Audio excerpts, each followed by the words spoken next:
Hola amigos, este video lo vamos a dedicar exclusivamente al balón 4A1, solamente 4A1. Recordemos que anteriormente, en el video número 418, hablamos solamente del balón 1A1, así que ahora le toca el turno al 4A1. Bueno, vamos a comparar el balón de corriente 4A1 o Guanela versus el balón 4A1 de tensión, de voltaje o Rutherford. Y vamos a agradecer a nuestro amigo Manfred, XQ6FOD, por darnos algunas indicaciones muy precisas. La contribución de Manfred es invaluable por dos motivos. Primero, porque conoce mucho, sabe mucho. Y segundo, porque tiene voluntad para compartir sus conocimientos gratuitamente. Así es que muchas gracias, Manfred. Bueno, partamos con la comparación de los dos diseños básicos de este tipo de balón, el balón 4A1. El de la izquierda es entonces un balón de tensión, de voltaje, que es el balón probablemente más simple de construir, porque es un balón de dos cables, y en ese sentido se parece, por la simplicidad, a un balón de corriente 1A1. Pero este es uno de tensión 4A1. Aquí puede verse muy claramente que efectivamente el punto central de estos dos bobinados va a tierra, a la malla, y aquí en este punto es donde debiera haber una tensión cero. Y por eso tenemos entonces la adaptación de balanceado a desbalanceado. A la derecha tenemos el diseño del balón 4A1 de Guanela, el balón de corriente. Aquí es importante destacar que se trata de dos balones realmente, dos balones 1A1, podemos decir cada uno, ¿no? Que están conectados en paralelo en la alimentación y en serie al final. Ahora, como este diseño está un poquito enredado por los cables, si ustedes quieren, entonces vamos a utilizar este diagrama que es equivalente, que lo desarrolló Máximo en su página y yo lo extraje de allí, de la página del ecoalfa1 delta-oscar.es. Y bueno, aquí se ve con mayor claridad cómo efectivamente están conectados aquí en paralelo en la alimentación y en serie al final. Lo voy a comentar esto con más detalle a continuación. Lo importante es destacar que aquí hay dos bobinados independientes entre comillas. Revisemos ahora con un poquito más de detalle cada uno. El balón de tensión 1,4 es un autotransformador con relación de vueltas 2:1. Efectivamente, acá tenemos dos bobinados y acá terminamos con un bobinado. Por lo tanto, el primario con 2 y el secundario acá con 1. Entonces tenemos una relación de vuelta 2:1 o tensión 2:1, es decir, una relación de corriente 1:2, es decir, una impedancia de 4:1. Todo por la ley de Ohm. Por ejemplo, si en el primario, en la antena, tenemos un voltaje, por ejemplo, 20 volts y 8 vueltas, tendremos una potencia de 2 watts y una corriente de 0.1 amperes y una impedancia de 200 ohms. Todo eso por Ohm, ¿cierto? La ley de Ohms. Y el secundario, acá, vamos a tener 10 vueltas, la mitad de las vueltas, perdón, 10 volts y 4 vueltas. 8 en el primario, 2 en el secundario. Eso para los 2 watts me va a implicar una corriente de 0.2 amperes, es decir, una impedancia de 50 ohms. Es decir, una relación de 200 a 50 ohms, es decir, 4:1 o 1,4. Y ahí tenemos un balón de tensión. Ahora vamos a revisar con un poquito más de detalle el balón de corriente 4:1 o 1,4. Entonces, aquí lo que tenemos es que primero este balón de corriente necesariamente tiene los dos núcleos separados. Y aquí hay una fuente importantísima de error que yo voy a comentar a continuación. Ok, lo otro que vamos a revisar es que el sentido de los bobinados no puede estar al revés. Esta es la disposición correcta de los bobinados de cada balón, de cada toroide. Pero si esto se hace al revés, lo que tendremos es un cortocircuito, ¿no? Ahora, si ustedes se fijan bien acá, dijimos que en la entrada, aquí, están unidos en paralelos ambos toroides, ambos balones. Y suponiendo que tenemos acá 2 watts con 50 ohms, vamos a tener acá 0.2 amperes en la entrada, ¿cierto? Ahora, aquí como las conexiones están en paralelo, las corrientes se van a dividir en dos, porque hay una bifurcación por los cables, ¿no? Y entonces por cada cable va a circular en realidad 0.1 amperes. Entonces, si nosotros nos fijamos bien, en la salida vamos a tener finalmente, como hay acá una conexión en serie, vamos a tener 0.1 amperes y 200 ohms. Todo eso resolviéndolo por la ley de Ohm nuevamente. Así que ahí tenemos un balón 4A1, 1,4, donde la eliminación de la corriente de modo común se va a producir por los choques, por el choque, ¿no? Por la cantidad de vueltas, por la impedancia que va a presentar cada uno de esos dos balones que están trabajando independientemente. Ahora aquí vamos a explicar alguna fuente de los problemas. Este es Owen Duffy, que tiene una página web muy consultada por los radioaficionados. Y él comenta este balón 4A1 de corriente que en un libro que se llama The Foundation, bueno, el manual de los fundamentos de la licencia, y escrito por Wiki India Alpha, él dice a los nuevos radioaficionados que para construir un balón 4A1 de corriente, o un guanela, el diseño es ese que está allí. Y él lo pone acá. Fíjense que aquí tenemos dos graves problemas, como justamente Owen Duffy lo hace ver. Primero, el bobinado no es correcto, en principio. Y segundo, estamos hablando de un solo balón, un solo toroide.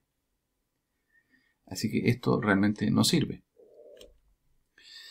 Él construyó ese supuesto balón 4A1 que tienen ustedes allí, aunque con el sentido correcto de los cables, y esto es efectivamente un transformador 1,4, eso es correcto, pero no es un balón. Y él obtuvo lo siguiente. Aquí él obtuvo que una ROE muy elevada, por ejemplo en 7 MHz, probablemente estamos aquí, en esta línea amarilla de acá, esta debe ser la banda de los 40 metros, y tenemos una ROE casi de 2.0. Y en 20 metros 1.7 tal vez, y en esto es 15 metros, tenemos 1.5 prácticamente. Y él nos dice que para un buen balón de corriente 4.1 debemos esperar ROEs que sean menores a 1.1 en el rango completo del rango de operación. A lo más 1.2 de ROE. Y esto no lo cumple. Así que esto no es correcto, este balón. De hecho, no es un balón. No es un balón porque no tiene por dónde eliminar las corrientes de modo común. Entonces,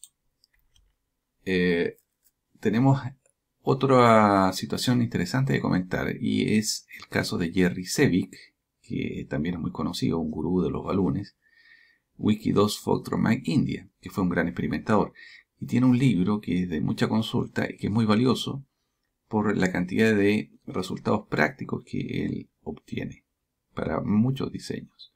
Pero lamentablemente ese libro no sirve para aprender, porque tiene algunos problemas, justamente como se hace ver acá, en esta nota que alguien puso ahí en iham.net.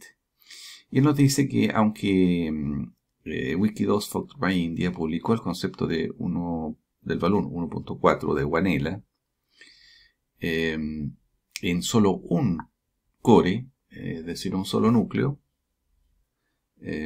aunque debiera haber sido en realidad en dos, él hace algunas salvedades que en realidad generan varios problemas porque no parecen cumplirse en la realidad. En resumen, lamentablemente Wiki2 Factor My India nunca propuso claramente o nunca estableció que el balón de corriente correcto es un balón con dos núcleos independientes. Y eso probablemente ha traído todavía más confusión. Voy a también señalar el caso de Richard Delta Juliet 0 India Papa, que también tiene una página muy interesante y muy correcta, en mi opinión.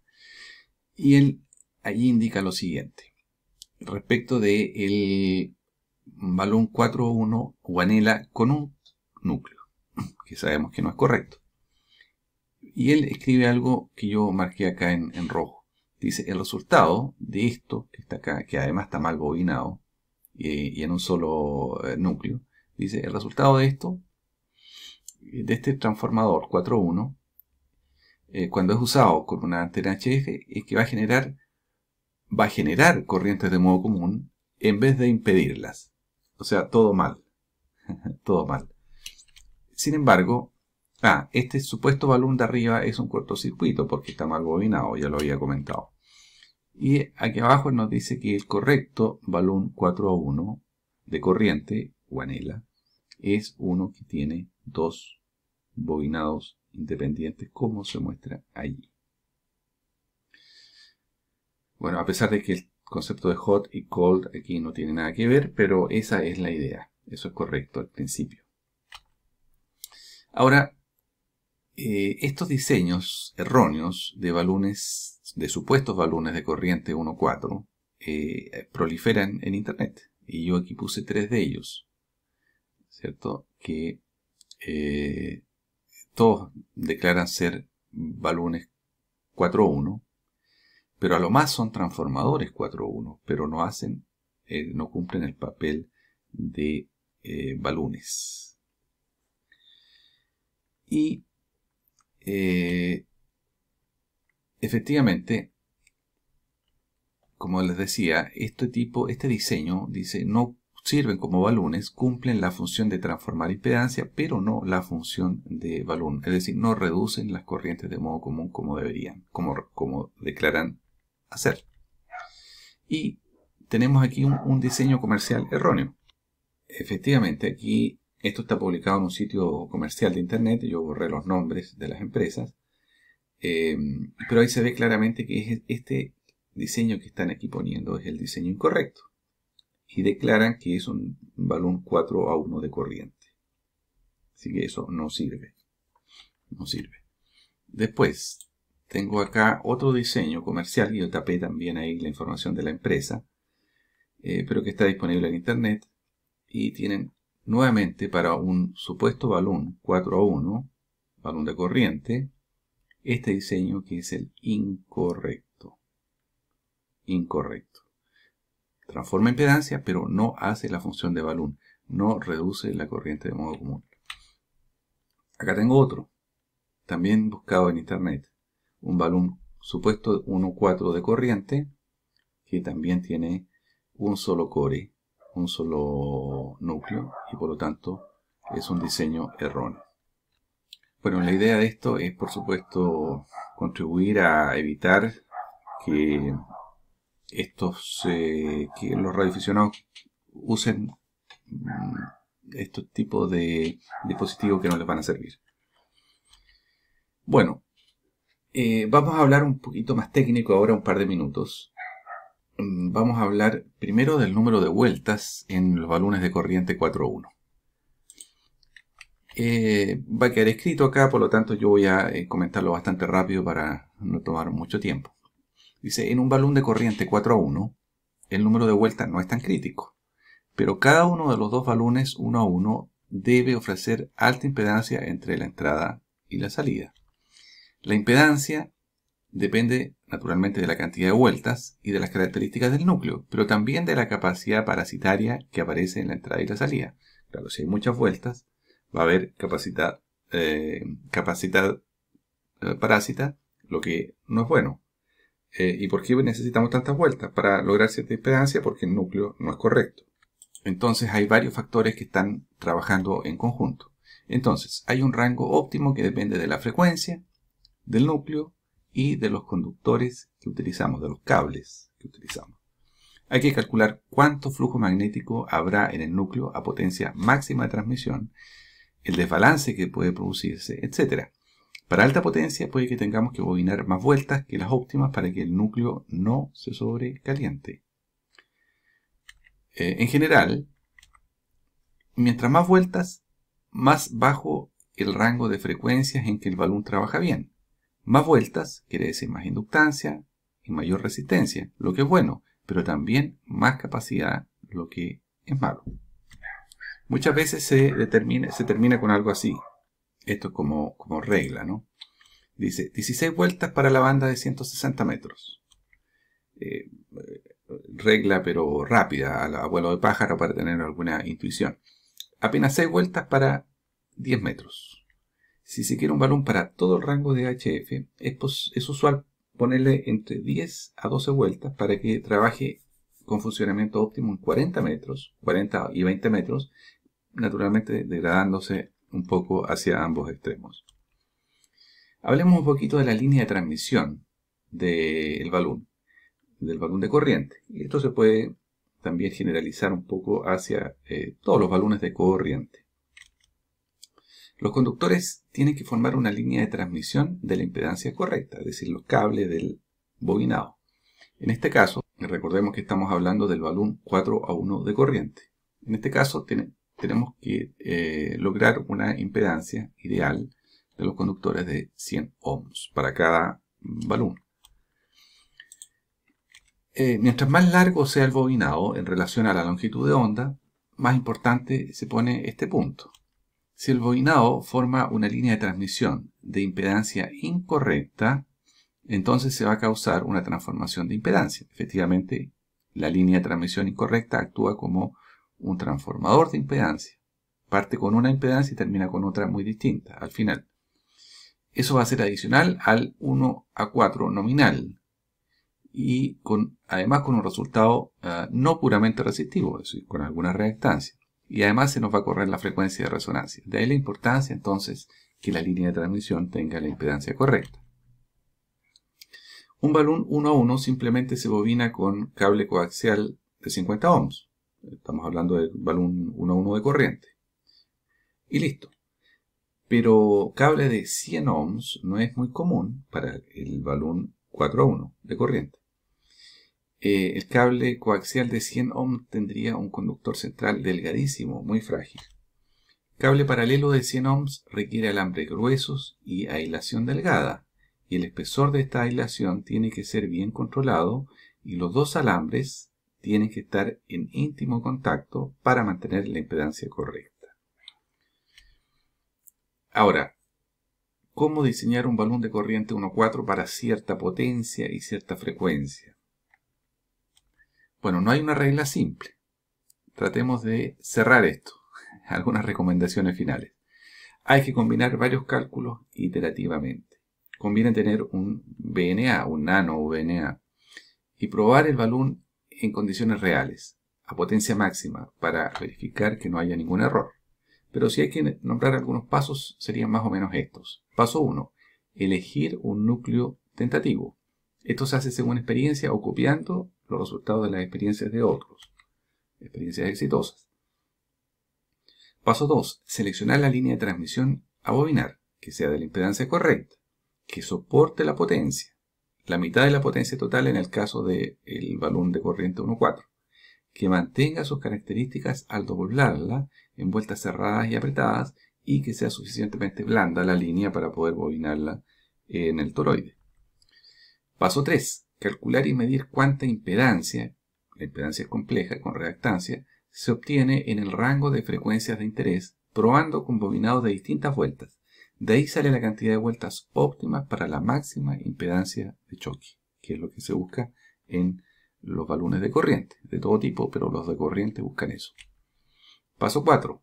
Calcular el flujo magnético de aplicar la potencia máxima considerando el desbalance máximo de la antena y la cantidad de vueltas. Revisar cuánta pérdida causa eso en el núcleo y cuánto se va a calentar. De aquí sale la cantidad mínima de vueltas para que el núcleo no se caliente demasiado. Paso 5. Aplicar el criterio o la experiencia. Idealmente la cantidad mínima de vueltas que evita sobrecalentamiento en el paso 4 anterior coincide con la cantidad óptima de vueltas del paso 3. Sigamos. Respecto de las pérdidas. Para eso hay que entender cuánta tensión de radiofrecuencia habrá entre los extremos del bobinado. En el balón 1.4 con 2 watts, la antena termina con 20 volts. Estamos hablando del balón de corriente 1.4.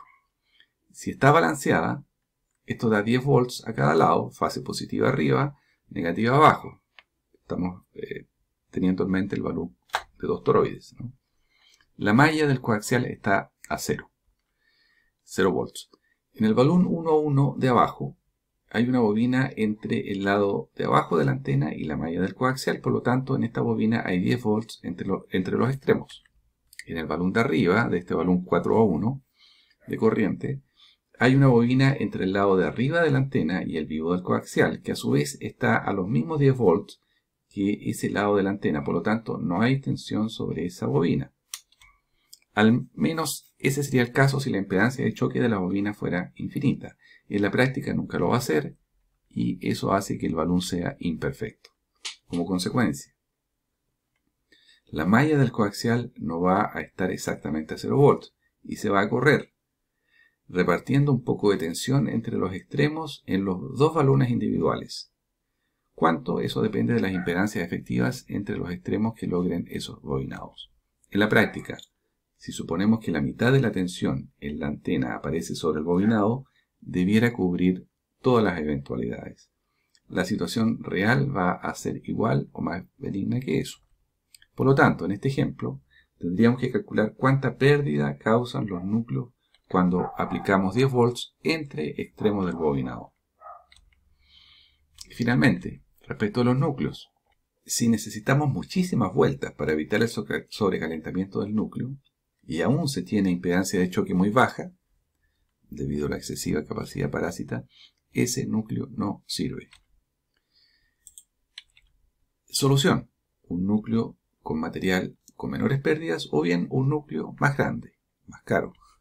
Para entender esto hay que entender los principios del electromagnetismo para poder diseñar correctamente o eficientemente balones de corriente. Manfred tiene una página donde explica algo de esto y se puede revisar. Y lo último, lo expuesto anteriormente, en mi opinión, reafirma la idea de que un dipolo alimentado en el centro, dipolo de media onda, para ese dipolo es mejor no poner nada antes que poner algo mal hecho. Es algo obvio, realmente, ¿no? Y lamentablemente circulan muchos balones que no sirven. Balones incorrectos, balones poco eficientes, de mucha pérdida, balones de corriente cuya impedancia de choque no está adecuadamente medida.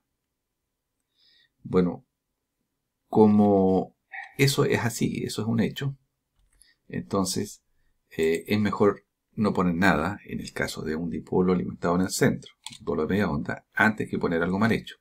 Algo mal hecho no sirve y en muchos casos causa pérdidas y otros problemas. Así que el tema de los balones, en realidad hay que tomárselo un poco en serio. No es cosa de poner cualquier cosa allí entre la línea y la antena, ¿no? Hay que hacer algunas verificaciones, mediciones para que lo que ponemos no nos cause más perjuicios que beneficios. Eso es, amigos, todo lo que he podido resumir acerca del balloon 4A1. Si el video les parece interesante, compártanlo, hagan comentarios y nos vemos en el próximo video. XQ2 Charlie Wolf.